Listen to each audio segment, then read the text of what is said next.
So ayan, bumili kami ng aircon kasi yung lumang aircon namin bumigay na, 6 years na.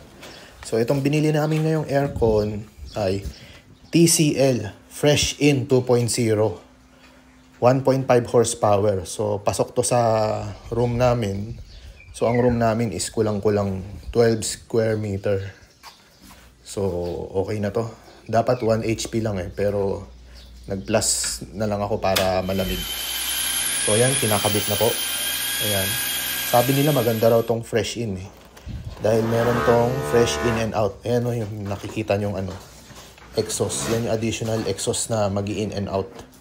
So ayan, nakikita nyo kinakabit na po yung aircon namin. Mabilis lang po. Ayan.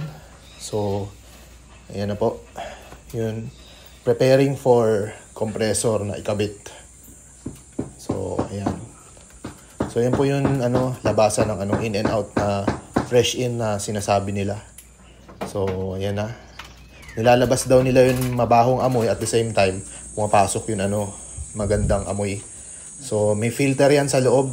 5 to 6 na filter yan para hindi siya maamoy yung labas. Papasok sa loob, mabango na raw.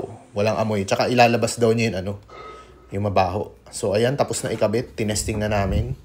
So kinabitan din namin ng Lasco apps to para makita ang real time na na wattage, running wattage. So as of now, sobrang init sa labas, no? So ayan, tinesting na namin. Ngayon 26 degrees na po siya ngayon ang aircon namin. Sobrang lamig nito, grabe.